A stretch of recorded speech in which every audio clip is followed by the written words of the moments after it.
America, the land of the free and the home of the brave. This great land was founded on individualism. We as citizens have God-given rights. We even passed the Bill of Rights to protect them. Since the beginning, our forefathers understood that people were endowed with the right to property. They state, "Private property and freedom are inseparable. Property must be secure or liberty cannot exist."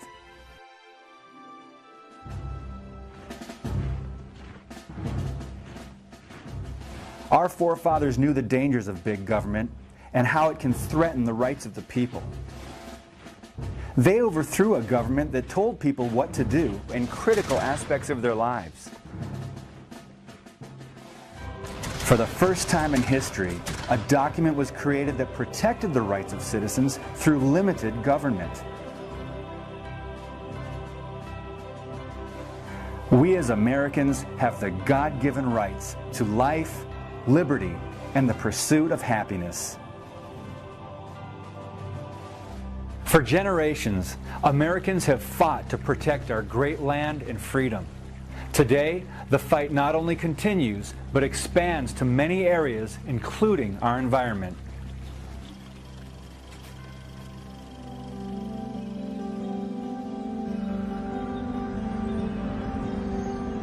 As good stewards of Earth, Americans are traveling on the road to environmentalism. Recycling has been a common practice for most of human history. One of the first big pushes occurred in the 1970s through government mandates.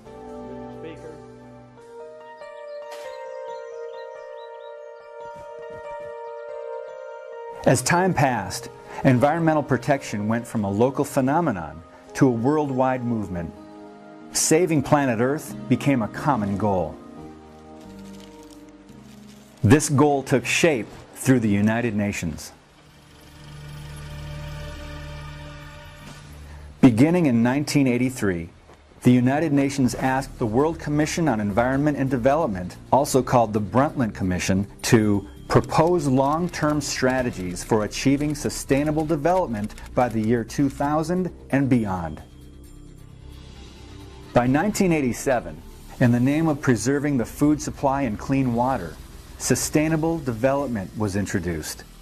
Director General of the World Health Organization and Vice President of Socialist Internationale, Gro Harlem Brundtland, led a commission that released a report called Our Common Future. In it, they defined sustainable development as development that meets the needs of the present without compromising the ability of future generations to meet their own needs. It sounds like something we can all support. After all, who doesn't want to preserve the land for future generations so they can have clean water and plant and reap their harvests?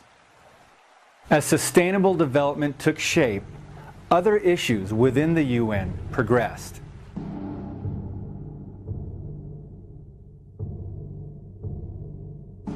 In 1992, an Earth Summit was convened under the auspices of the UN to formulate policy for the world environmental movement.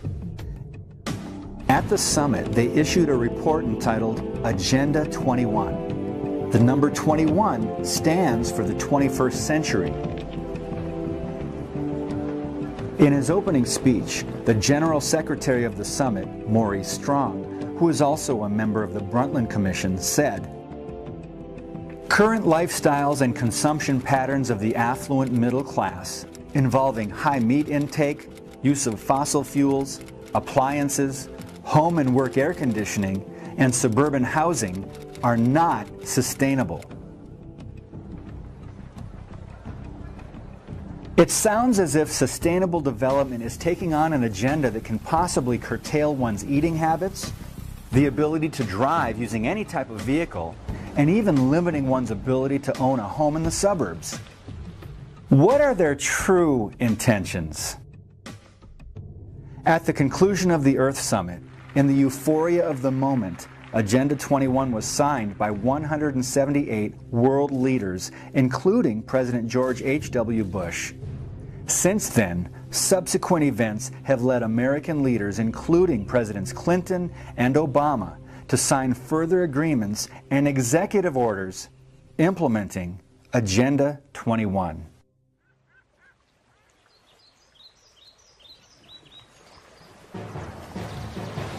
Environmental activist and attorney Daniel Sittars states, Agenda 21 proposes an array of actions which are intended to be implemented by every person on Earth. Effective execution of Agenda 21 will require a profound reorientation of all human society, unlike anything the world has ever experienced. A major shift in the priorities of both governments and individuals, and an unprecedented redeployment of human and financial resources. This kind of government control may sound inconceivable for a country like America, but in June of 1993, President Clinton issued Executive Order 12852 to create the President's Council on Sustainable Development. The purpose of the PCSD was to translate the recommendations set forth in Agenda 21 into public policy administered by the federal government. Now, this begs the question, what UN mandates are being funneled through the federal government to our local communities? So now, let's see how Agenda 21 is affecting the United States Bill of Rights and Constitution. In the UN's 1996 publication, Global Biodiversity Assessment, it states, property rights are not absolute and unchanging, but rather a complex, dynamic, and shifting relationship between two or more parties over space and time. Agenda 21's view toward private property can be traced back to the 1976 UN Conference on Human Settlement. In their Report of Habitat, the private ownership of land section reads, land, because of its unique nature and the crucial role it plays in human settlements, cannot be treated as an ordinary asset, controlled by individuals and subject to the pressures and inefficiencies of the market. Private ownership is also a principal instrument of the accumulation and concentration of wealth, and therefore contributes to social injustice. If unchecked, it may become a major obstacle in the planning and implementation of development schemes. This is contrary to the views of George Washington, John Adams, and the other founders of the United States. Agenda 21's view on private property is comparable to that of the Soviet Union, where private ownership was replaced with collective ownership. To explain, let's look at the first actions taken by Vladimir Lenin and his Bolshevik government. Following the October Revolution of 1917, agrarian land reforms did away with the people's private ownership of farms. The farms were seized and converted into government-mandated collective farms. On these collective farms, the ruling Soviet government determined production quotas which are similar to what is being recommended by the PCSD to bring the rates of harvest into line. With the guidance of UN affiliates, sustainable development programs have found their way into local communities. A good example took place in Contra Costa County, California in 2011. At a meeting to explain sustainable development, the following took place between the organizers and the citizens.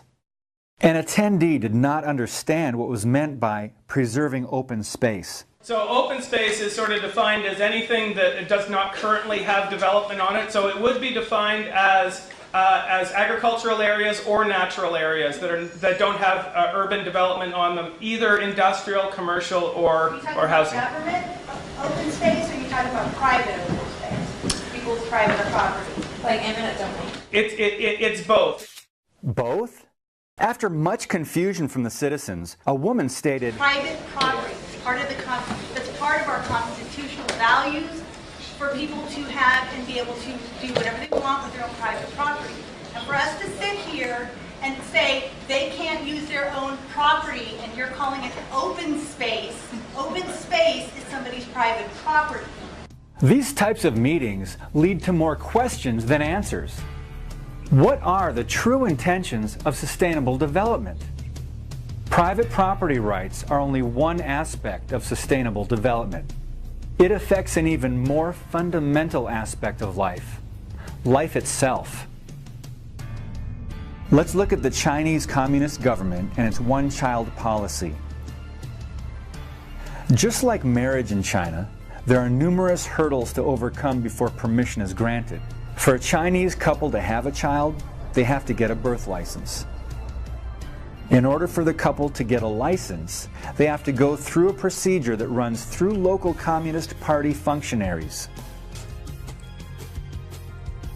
Without a birth license, no hospital or doctor can treat the mother or the child before, during, or after the birth. The Chinese are required to inform the authorities of any illegal birth. In short, the Chinese government is in complete control.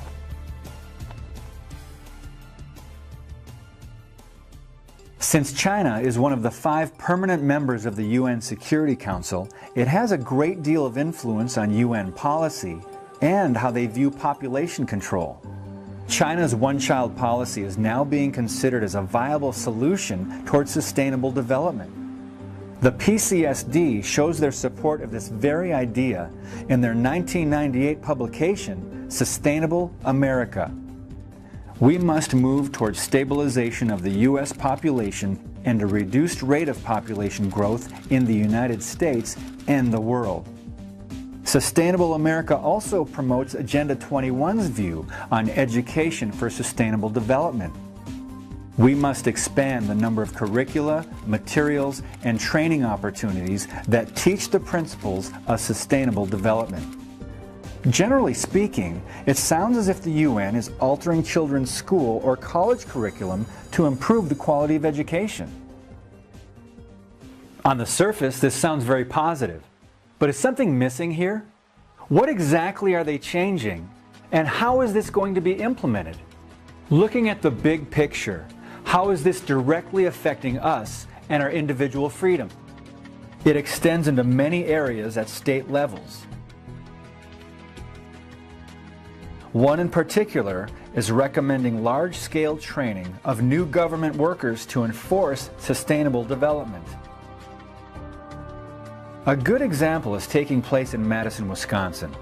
In the publication, Building a More Sustainable Future in Wisconsin, it emphasizes the importance of state and federal training and education programs to generate educators, facilitators, and motivators who would be capable of going into individual homes and helping people develop their own personalized sustainability action plans.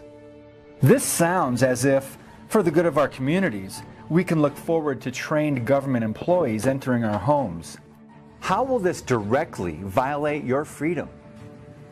Agenda 21 is much more than private property, population control, and education.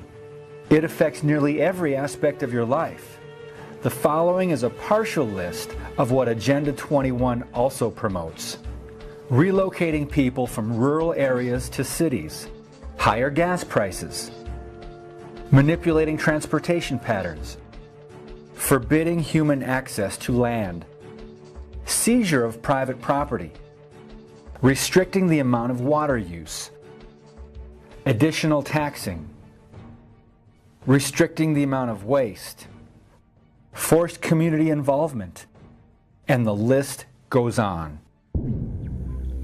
In support of saving the Earth, affiliates of the UN have continued to expand into local communities through programs known as Local Agenda 21. The main organization that local governments joined to be part of Local Agenda 21 is ICLEI. ICLEI stands for the International Council for Local Environmental Initiatives. Founded in 1990, It was established when more than 200 local governments from 43 countries convened at its inaugural conference at the UN. ICLEI states that it provides technical consulting, training, and information services to build capacity, share knowledge, and support local government in the implementation of sustainable development at the local level. ICLEI has begun to entrench itself within the United States. As of 2012, the U.S. has by far the most local governments involved in ICLEI, exceeding 500. In an effort to educate fellow Americans, the John Birch Society created a 3-click challenge that revealed ICLEI's involvement within America's communities as well as ICLEI's connection with the United Nations. Since 2013, ICLEI has modified its information, rendering the challenge obsolete, and seem to be working towards hiding their connection with the United Nations. Have no doubt, as more and more Americans apply pressure, ICLEI and the United Nations will work to make changes to their program names, web links, and much more. Citizens all across the country need to educate their local officials about the problems with Agenda 21 and sustainable development. Find out if your community is part of ICLEI by simply searching ICLEI USA Members. Once informed, you can take action and work towards dropping ICLEI membership like so many other communities have already done.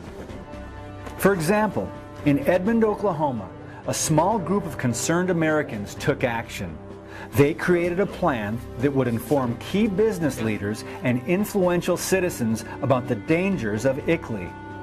Within time, the mayor and city council were persuaded to vote to drop ICLEI. So as you can see, it not only can be done, it is being done.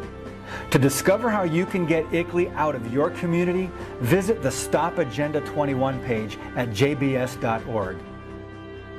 This will give you the materials you need to learn more. Once informed, you can learn ways to tell others about the dangers of sustainable development. And finally, we encourage concerned Americans to get involved and take action. Samuel Adams once said, "The liberties of our country, the freedom of our civil constitution are worth defending against all hazards, and it is our duty to defend them against all attacks." Regardless of your political affiliation, we are all individuals with freedoms and unalienable rights. We are all Americans.